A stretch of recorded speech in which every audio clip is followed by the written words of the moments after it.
دیوس اور وہ مرد جو عورتوں جیسی شکل اختیار کرتا ہے. آج کل ایسے مرد آپ کو کئی نظر آئیں گے، روڈوں پہ رات کے وقت نکلتے ہیں، دن کے وقت بھی نکلتے ہیں، عورتوں والے کپڑے پہنتے ہیں، عورتوں والا میک اپ کرتے ہیں، وگ وغیرہ لگاتے ہیں، بال بنا لیتے ہیں. تو آقا علیہ الصلوۃ والسلام نے فرمایا ایسا شخص جنت میں داخل ہی نہیں ہوگا. ہے تو مرد لیکن وہ اپنا حلیہ عورتوں والا اپنا لیتا ہے، فرمایا وہ جنت میں داخل نہیں ہوگا. دوسرا والدین کا نافرمان اور دیوس. دیوس کون ہوتا ہے؟ دیوس وہ شخص ہوتا ہے جو اپنی محرم عورتوں کے بارے میں اپنی دینی غیرت اور حمیت کا اظہار نہ کرے، بے پرواہ ہو جائے. اس عورتیں بے پردہ ہوں، فحاشی میں مبتلا ہوں، بیہودہ لباس پہنتی ہوں، اس کو پرواہ ہی نہ ہو. حدیث شریف میں حضور علیہ الصلوۃ والسلام نے دیوس کی تعریف کرتے ہوئے صحابہ نے پوچھا دیوس کون ہوتا ہے؟ آقا علیہ الصلوۃ والسلام نے فرمایا الذی لا یبالی من دخل علی اہلہ، جس کو یہ پرواہ نہ ہو کہ اس کے گھر میں اس کی عورتوں کے پاس کون آتا جاتا ہے، محرم یا غیر محرم. وہ دیوس ہے، وہ جنت میں داخل نہیں ہوگا. عورتوں پر پابندیاں ہیں تو وہ پابندیاں پوری کس نے کروانی ہے؟ مرد نے کروانی ہے. اللہ نے عورت کو کمزور کیوں پیدا کیا؟ اسی لیے کمزور پیدا کیا تھا کہ اس کے عمل میں کچھ ٹیڑھا پن ہے تاکہ مرد اپنی طاقت کا استعمال کر کے اس کو سیدھا کرے. لیکن مرد آج کل ہر کام کے لیے طاقت استعمال کرے گا، مگر جہاں دین کی بات آئے گی آنکھیں بند کر لے، کوئی پرواہ نہیں ہے. بیوی ہے، بیٹی ہے، بہن ہے، بے پردہ گھر سے نکلتی ہے، بیہودہ لباس میں نکلتی ہے، کوئی پرواہ نہیں. غیر مردوں کے ساتھ اٹھتی بیٹھتی ہے، لیک سلیک کرتی ہے، کوئی پرواہ نہیں. ایسے شخص کو حدیث شریف میں دیوس کہا گیا، اور اردو میں اس کا ہم جو ترجمہ کرتے ہیں اسے بے غیرت کہتے ہیں. بے غیرت. اور اس کے بارے میں اللہ کے نبی نے فرمایا جنت میں نہیں جائے گا. یہ تو ضمناً بات آگی، اصل میں والدین کے نافرمان کی وجہ سے یہ حدیث میں نے لکھی تھی کہ اللہ کے نبی علیہ الصلوۃ والسلام نے فرمایا کہ والدین کا نافرمان جنت میں نہیں جائے گا. حضرت عبداللہ بن عباس رضی اللہ تعالیٰ عنہ فرماتے ہیں کہ اللہ تبارک و تعالیٰ نے قرآن کریم میں تین چیزوں کے ساتھ جوڑ دیا ہے. پہلی تین چیزوں پر عمل تو ہو رہا ہے، مگر اس کے بعد کی جو تین چیزیں ان پر عمل نہیں ہو رہا، اللہ تبارک و تعالیٰ وہ پہلی تین بھی قبول نہیں فرمائے گا. وہ تین کیا چیزیں ہیں؟ حضرت عبداللہ بن عباس رضی اللہ تعالیٰ نے فرمایا پہلی چیز اطیع اللہ و اطیع الرسول. رب نے فرمایا اللہ کی اطاعت کرو اور اللہ کے رسول کی اطاعت کرو. اب جو شخص اللہ کی اطاعت کرتا ہے مگر رسول اللہ کی اطاعت نہیں کرتا تو فرمایا اللہ تعالیٰ اس سے اپنی اطاعت بھی قبول نہیں فرمائے گا. اللہ کے نبی کی اطاعت کے بغیر اللہ کی اطاعت بھی قبول نہیں ہے. اللہ کے نبی کی اطاعت کا پتہ کہاں سے چلے گا؟ حدیث سے ہی چلے گا. جب حدیث سے بتائیں نہیں کہ اللہ کے نبی عمل کیسے کرتے تھے تو ہم اللہ کے حبیب علیہ الصلوۃ والسلام کی اطاعت کیسے کریں گے؟ جو لوگ آج کل حدیث کو نہیں مانتے نا، کہتے ہیں قرآن کافی ہے. فتنوں کا دور ہے جی. اللہ تبارک و تعالیٰ آپ کو بھی، مجھے بھی، ہماری نسلوں کو بھی اپنی حفظ و امان میں رکھے. فتنوں کا دور ہے. کچھ لوگ ایسے جو کہتے ہیں قرآن کے سوا باقی کچھ بھی نہیں، بس سب فراڈ، سب دھوکہ ہے، صرف قرآن. اب وہ عام سادہ بیچارہ مسلمان جس کو کچھ پتہ ہی نہیں ہوتا کہ حدیث بھی کوئی چیز ہے، وہ قرآن کا نام سن کے پیچھے پیچھے چل پڑتا ہے کہ ہاں یار قرآن سے بڑھ کے کیا چیز ہے. اس سے آگے ایک قدم اور نکل آتا ہے. وہ کہتا ہے قرآن اور حدیث اس کے سوا کچھ نہیں. لیکن جب مسئلے پوچھنے کے لیے جاؤ تو وہ بھی حدیث سے ہٹ کے کئی مسئلے بتا دے گا. مگر کوئی دوسرا کہے کہ تقلید کر کے یہ مسئلے بتاؤ، نہیں وہ نہیں، تقلید نہیں چلے گی، وہ ناجائز ہے. صرف قرآن اور حدیث. لیکن مسئلہ پوچھنے جاؤ بھئی یہ بات تو حدیث میں نہیں ہے، تو پھر اپنی آئیں بائیں سائیں کر کے مسئلہ بتائیں گے. تو پوچھو یہی مسئلہ تو تقلید کے ذریعے ہم حل کر رہے ہیں. آپ تو کہہ رہے تھے حدیث کے ذریعے کرنا ہے، تو حدیث کے ذریعے تو آپ نے بھی نہیں کیا. پھر آئیں بائیں سائیں ہوتا ہے. قرآن، حدیث اور فقہ. فقہ کیا ہے؟ قرآن اور حدیث کا خلاصہ ہے. قرآن و حدیث سے اخذ کیے ہوئے مسائل ہیں. کس نے اخذ کیے؟ انہوں نے اخذ کیے جو قرآن کے حافظ تھے، حدیث کے بھی حافظ تھے. 3 4 5 لاکھ حدیث انہوں نے پڑھی تھی. پورا قرآن حفظ تھا. پھر انہوں نے مسائل اس سے نکال کے فقہ پیدا کی، فقہ بنائی. کس کے لیے؟ عوام کے لیے، تاکہ عوام کو قرآن و حدیث سے مسائل نکالنے میں مشکل نہ ہو. ہمیں کوئی مسئلہ تلاش کرنا ہے قرآن میں یا حدیث میں، کہاں تلاش کریں؟ ہمیں پتہ ہی نہیں چلے گا. انہوں نے مسائل کو قرآن و حدیث سے نکالا، ابواب بندی کی، ترتیب کے ساتھ کتابوں میں لکھے.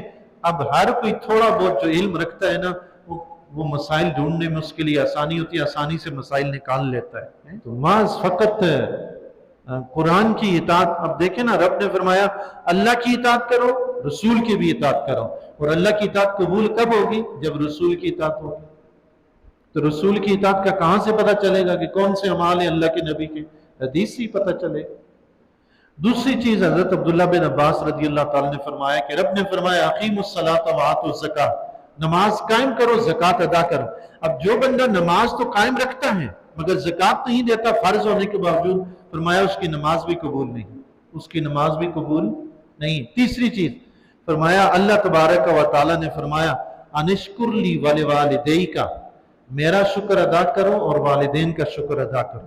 فرمایا جو شخص اللہ کا شکر ادا کرتا ہے لیکن والدین کا شکر ادا نہیں کرتا، اس سے اللہ تعالیٰ وہ شکر بھی قبول نہیں کرے گا جو اللہ کا ادا کیا جا رہا ہے، جب تک والدین کا شکر ادا نہ کرے۔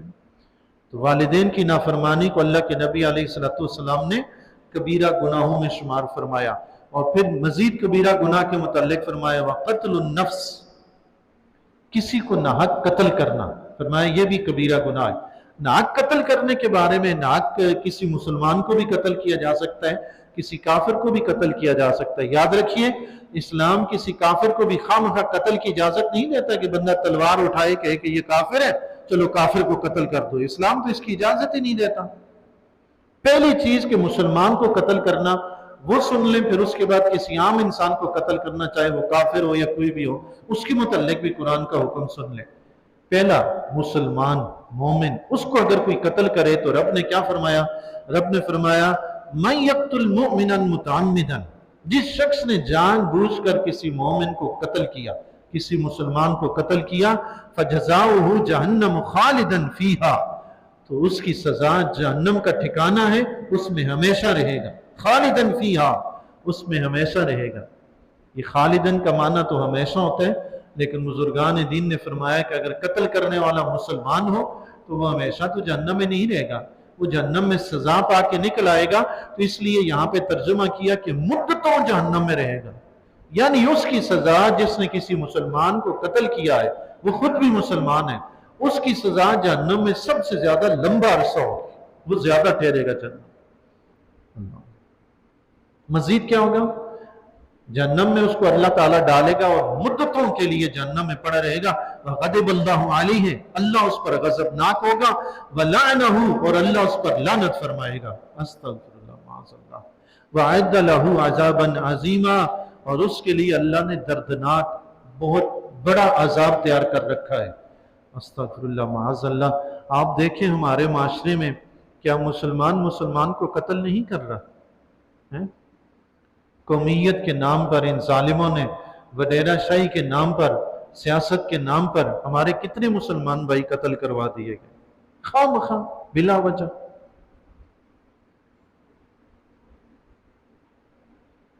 ایک حدیث شریف میں اللہ کے نبی علیہ السلام نے قیامت کی نشانیوں میں سے ایک نشانی بتائی تھی کہ آخری زمانے میں قتل عام ہو جائے گا، حتیٰ کہ اس مقتول جو ہوگا نا، جس کو قتل کیا جا رہا ہے، اس بیچارے کو یہ بھی پتہ نہیں ہوگا کہ مجھے قتل کیوں کیا ہے، پتہ ہی نہیں ہوگا۔ ویسے تو ہوتا ہے نا بندے کی دشمنی ہے کہ آپس میں دشمنی لگے تو اس کا دل میں خدشہ ہے کہ یار وہ بندہ میرے اوپر حملہ نہ کر دے، لیکن صورتحال قتل و غارت گری کی یہ ہوگی، آقا علیہ الصلوۃ والسلام نے فرمایا مقتول کو پتہ ہی نہیں ہوگا کہ مجھے کیوں قتل کیا جا رہا ہے، خواہ مخواہ۔ کیا ایسے قتل نہیں ہوئے آپ کے کراچی میں؟ بیچاروں کو گاڑیوں سے اتار کے ویسے پکڑ کے قتل کیا گیا، معاذ اللہ۔ ناراض نہ ہوئیے گا، ایک چھوٹی سی بات میں عرض کر رہا ہوں، اپنی معاشرتی برائیوں کی وجہ سے نا، میں کسی پہ طنز نہیں کر رہا، میں اپنے معاشرے کی ایک برائی کا اظہار کر رہا ہوں آپ کے سامنے۔ شروع میں آیا تو مجھے بھی بڑی عجیب قسم کے لوگوں کا سامنا کرنا پڑا، وہ مجھے پتہ نہیں کس قوم سے سمجھتے تھے، میں کشمیری ہوں لیکن مجھے وہ کچھ اور سمجھتے تھے، سر پہ امامہ ہے، شکل و صورت اللہ جانے پتہ نہیں کس قوم سے ملتی جلتی ہے، تو وہ مجھے بڑا عجیب سا لگے کہ یار یہ کس قسم کے لوگ ہیں، نفرت اور حسد اور معاذ اللہ۔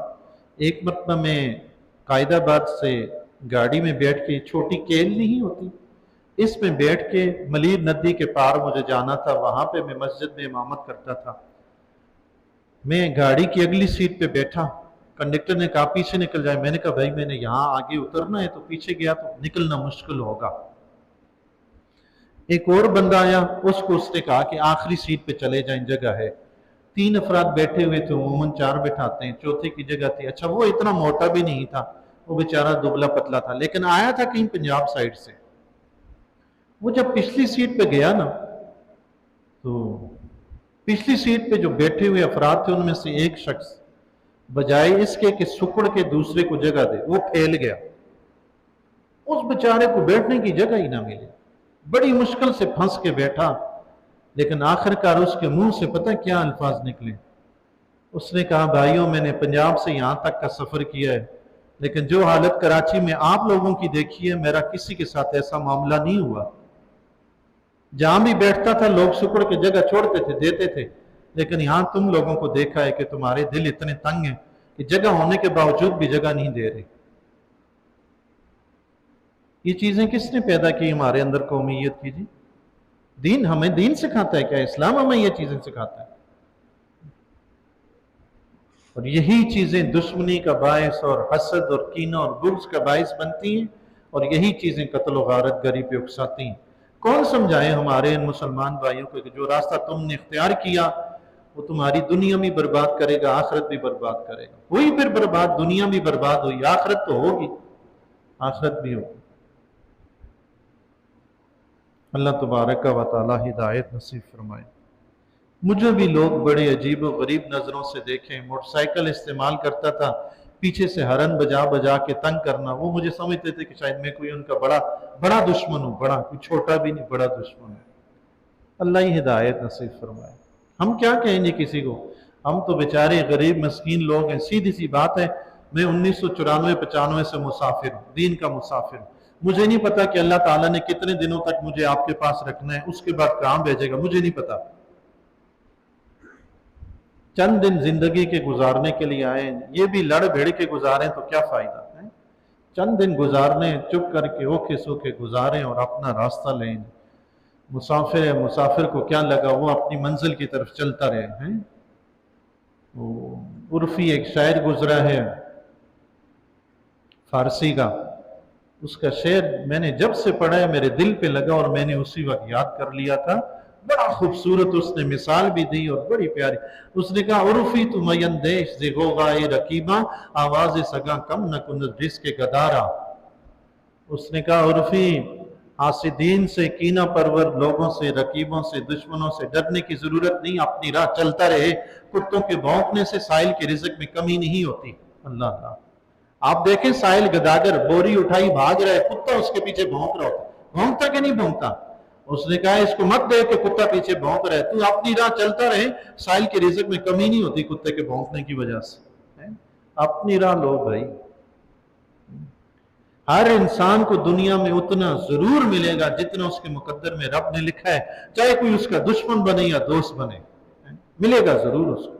اور ہر شخص نے اتنے ہی دن گزارنے ہیں جتنے اللہ نے اس کی زندگی کے لکھے ہیں، چاہے دنیا میں سارے دوست ہوں یا سارے دشمن ہوں، کچھ بھی ہو، دن اتنے ہی گزارنے۔ ساری دنیا کو بندہ دوست بنا لے تو زندگی کا دن بڑھے گا نہیں، ساری دنیا دشمن بن جائے تو زندگی کا دن بڑھے گا نہیں۔ اس لیے اللہ کے نبی علیہ السلام نے دین پر عمل کرنے کے لیے فرمایا لا خوف لومۃ لائم، فرمایا اللہ والے بندے ایسے ہوتے ہیں انہیں ملامت کرنے والوں کا ملامت کا کوئی خوف نہیں ہوتا، وہ حق بات کہتے ہیں تو کہتے رہتے ہیں، بس انہیں پرواہ نہیں ہے کہ کوئی مجھے ملامت کرے گا، کہے گا مولوی صاحب تم نے یہ کیا کر دیا، مولوی صاحب کو کیا لگا، کوئی کہتا ہے تو کہتا رہے، مولوی صاحب نے وہ کہنا ہے جو ان کو دین کے مطابق حق نظر آتا ہے۔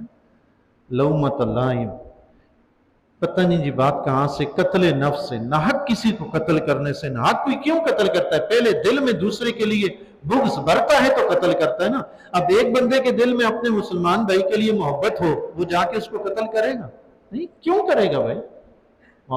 قتل تو بندہ اسی وقت کرتا ہے جب دل میں بغض ہوتا ہے، دشمنی ہوتی ہے۔ اللہ تبارک و تعالی ہمیں اپنے دلوں کو صاف رکھنے کی توفیق عطا فرمائے۔ رب نے فرمایا جو جان بوجھ کر کسی مومن کو قتل کرے گا اس کا ٹھکانہ جہنم ہے جس میں مدتوں رہے گا، اللہ اس پر غضب فرمائے گا، اپنی لعنت بھی فرمائے گا ایسے شخص پر۔ حضرت عبداللہ بن